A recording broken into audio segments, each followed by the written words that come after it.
زلیخا نے کہہ دیا تھا لَلَّمْ يَفْعَلْ مَا أَمْرُهُ لَيُسْجَنَنَّ وَلَيَكُونَ مِنَ الصَّاغِرِينَ، اگر یہ میری بات نہیں مانیں گے تو ان کو قید کیا جائے گا اور دنیا میں ذلت ان کو اٹھانی پڑے گی۔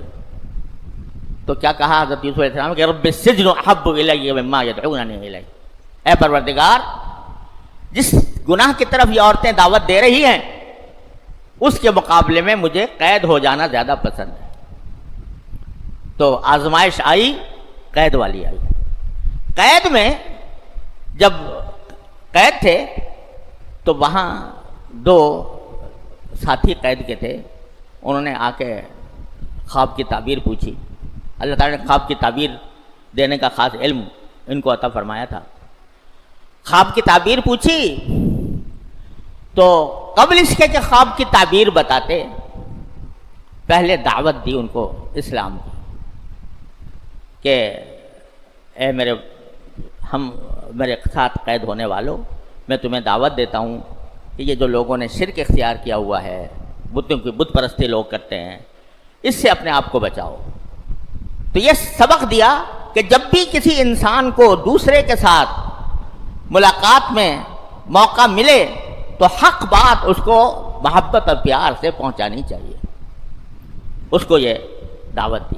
پھر کہا، پہلے کہہ دیا کہ بھئی الحمدللہ مجھے اللہ تعالیٰ نے خواب کی تعبیر کا علم دیا ہے اور میں تمہیں یہ بتا سکتا ہوں ابھی کہ تمہارے پاس اگلا دن کا کھانا کون سا آئے گا، لیکن میں وہ تعبیر بعد میں بتاؤں گا، پہلی میری ایک بات سن لو، اور وہ یہ کہ بتاؤ جو لوگ دوسرے لوگوں کی پرستش کرتے ہیں، شرک کرتے ہیں، وہ بہتر ہے یا میرا پروردگار جو واحد قہار ہے؟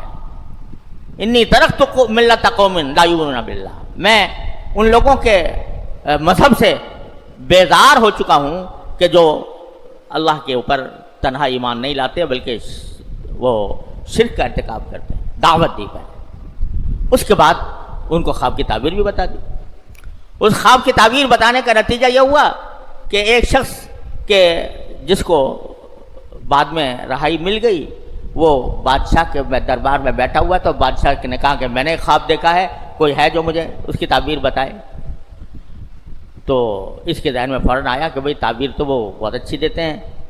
تو اس نے کہا کہ ایک قیدی ہیں، بہت دنوں سے قید میں پڑے ہوئے ہیں، وہ خواب کی تعبیر بہت اچھی بتاتے ہیں، تو ان کے پاس مجھے بھیج دو۔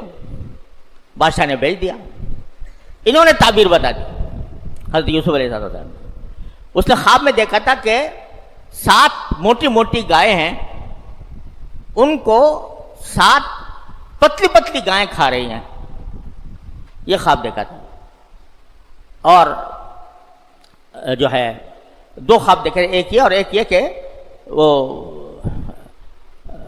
جو اس کے پودے ہوتے ہیں وہ کچھ تو سرسبز دیکھے تھے اور کچھ خشک دیکھے تھے پودے۔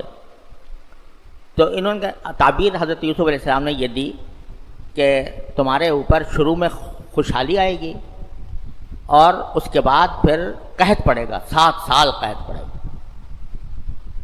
اور اس کے بعد 7 سال کے بعد پھر دوبارہ خوشحالی آئے گی۔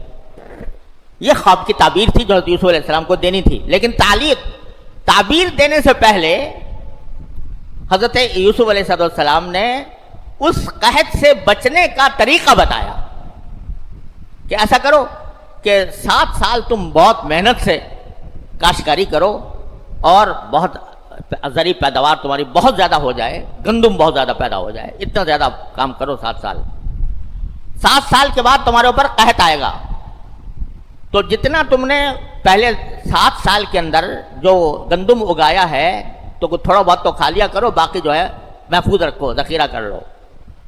تو جب وہ 7 سال قحط والے آئیں گے تو جو تم نے ذخیرہ کیا تھا وہ اس وقت کام آئیں گے، اور اس کے بعد پھر 7 سال کے بعد پھر دوبارہ خوشحالی کا وقت آئے گا۔